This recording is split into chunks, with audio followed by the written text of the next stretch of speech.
భారత్‌లో హిందూ సనాతన ధర్మం ప్రస్తావన వచ్చినప్పుడు కొందరు వ్యక్తుల ప్రతిస్పందన తప్పుదారి పట్టేలా ఉందని ఉపరాష్ట్రపతి జగదీప్ ధన్‌ఖడ్ ఆవేదన వ్యక్తం చేశారు. హిందూ సనాతన ధర్మాల అర్థాలపై ఏమాత్రం అవగాహన లేని వారు తప్పుదారి పట్టిన ఆత్మల ప్రేరణతో ప్రమాదకరమైన వ్యవస్థను పెంచి పోషిస్తున్నారని పేర్కొన్నారు.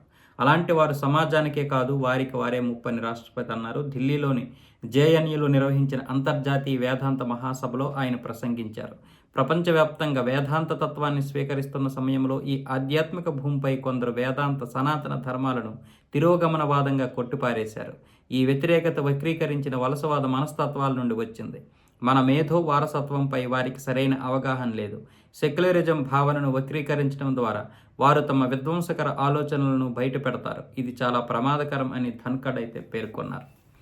నిజానికి ఇప్పుడు జరుగుతున్నది అదే. భారతదేశంలో సనాతన ధర్మాన్ని కొంతమంది మూర్ఖులు, వెధవలు మలేరియాతోనూ డెంగ్యూతోనూ పోలుస్తున్నారు. కొంతమంది ఏమో అసలు ఇది పూర్తిగా ఎందుకు పనికిరానిది అంటున్నారు. నిజానికి ఈ కమ్యూనిస్ట్ భావజాలం ఉన్నవారే ఈ దరిద్రంగా మాట్లాడే పరిస్థితి తీసుకొచ్చారు. వీళ్ళందరూ కూడా వలసవాదాన్ని పెంచి పోషిస్తారు. వేర్పాటువాదులు కూడా నిజం చెప్పాలంటే. వీళ్ళు భారతదేశంలోనే బ్రతుకుతారు తప్ప భారతదేశం అంటే వీరికి పడదు.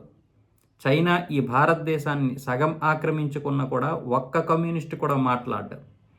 పాకిస్తాన్లో హిందువులు పూర్తిగా లేకపోయినా బంగ్లాదేశ్లో హిందువులు లేకుండా చేస్తున్నా కూడా ఎవడూ మాట్లాడ్డారు. కానీ ఇక్కడ ఒక్క ముస్లిం కానీ ఏదైనా ప్రమాదకరమైనటువంటి పరిస్థితి వస్తే వీళ్ళందరికీ కూడా నోర్లు, చెవులు అన్నీ ఒకేసారి రక్తం ఉడికిపోతుంటుంది అన్నమాట. ఇలాంటి కుహనా మేధావులు ఉన్నారు ఈ దేశంలో.